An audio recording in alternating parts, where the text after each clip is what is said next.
కృతజ్ఞతలు తెలియజేస్తూ మీ దగ్గర సెలవు తీసుకుని నమస్కారం. జై హింద్.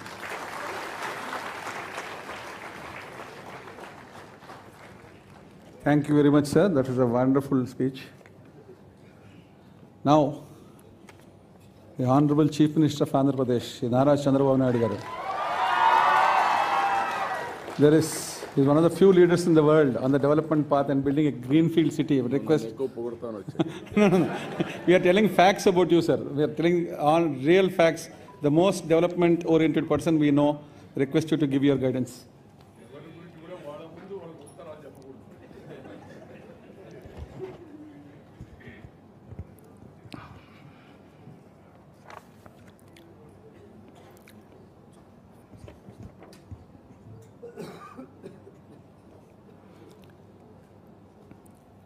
మన అందరి అభిమాన నాయకురాలు, మనందరం చాలామంది ఫైనాన్స్ మినిస్టర్లు చూసాం, కానీ ఫైనాన్స్ మినిస్టర్ అంటే ఈ విధంగా ఉండాలని నిరూపించిన మన తెలుగింటి ఆడబిడ్డ శ్రీమతి నిర్మలా సీతారామన్ గారు మన నేల గర్వపడుతుంది. దేశ సేవలో పునీతమైనప్పుడు, మన వ్యక్తులు చేసినప్పుడు మనకుండే ఆనందం ఇంకా ఎక్కువ ఉంటుంది. అలాంటి మంచి కార్యక్రమాలు చేస్తున్నటువంటి ఫైనాన్స్ మినిస్టర్ గారికి, వెంకయ్యనాయుడు గారు ఇప్పుడే చెప్పారు, గౌరవనీయులు పద్మవిభూషణ్. నేను చిన్నప్పటి నుంచి చూశాను. ఫస్ట్ టైం ఇద్దరం ఎమ్మెల్యేలుగా 1978లో అసెంబ్లీలో ప్రవేశించాం. అప్పటికి ఇప్పటికీ ఏమాత్రం కూడా పవర్ తగ్గలేదు.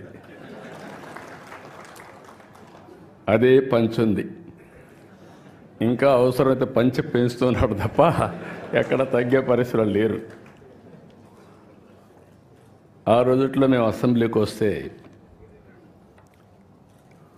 నేను ఆ తర్వాత 1980లో మంత్రి అయ్యాను.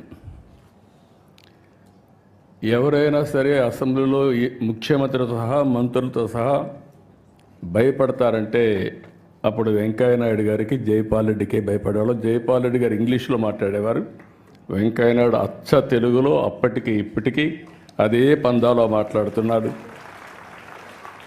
నిర్మోహమాటంగా తనకున్న అభిప్రాయాలు చెప్తూ ఉంటాడు. ఒక విధంగా చెప్పాలంటే అధికార పార్టీలో ఉండేవాళ్ళు కూడా వెంకయ్యనాయుడిని ఎప్పుడు అభినందించేవాళ్ళు. ఎందుకంటే చాలా బాగా మాట్లాడుతున్నాడు, మా గౌరవం పెరుగుతుందని. అలాంటి పవర్ఫుల్ స్పీచెస్ ఇచ్చారు.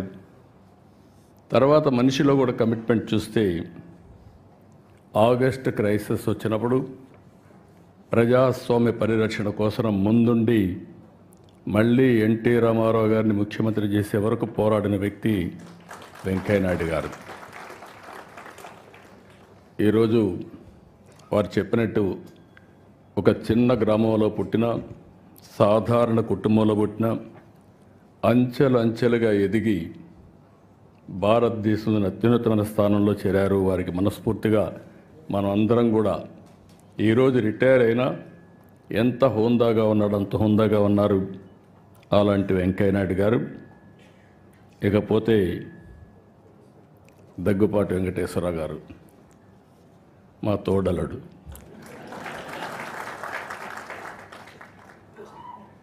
నాకంటే ముందు ఆయన అన్నీ చెప్పేశాడు, ఇంకా చెప్పడానికి ఏమీ లేవు. ఎప్పుడు కూడా మా ఫ్యామిలీలో ఒక విశిష్టమైన వ్యక్తి.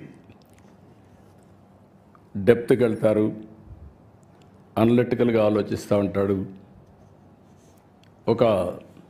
ఏది కూడా నేను చూస్తూ వస్తున్నాను, ఇద్దరం కూడా ఒక స్ఫూర్తినిచ్చినటువంటి ఎన్టీ రామారావు గారి దగ్గర నేర్చుకున్నాం.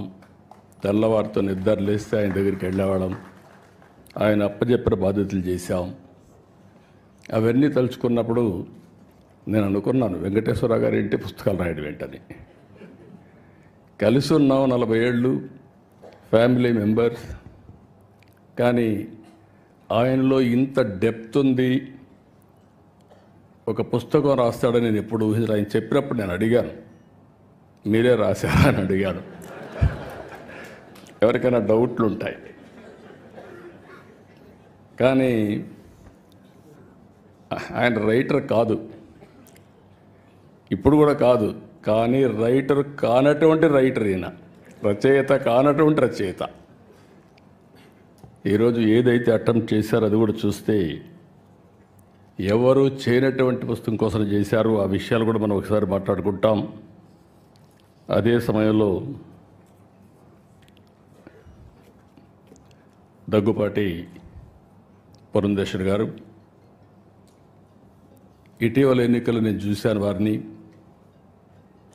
వారు చూపించిన చొరవ కానీ, వారు నడిపించిన విధానం కానీ, దానివల్ల మళ్ళీ రాష్ట్ర ప్రజలకు ఒక మంచి జరగడానికి ఉపయోగపడింది. వారిని కూడా మనస్ఫూర్తిగా అభినందిస్తున్నా.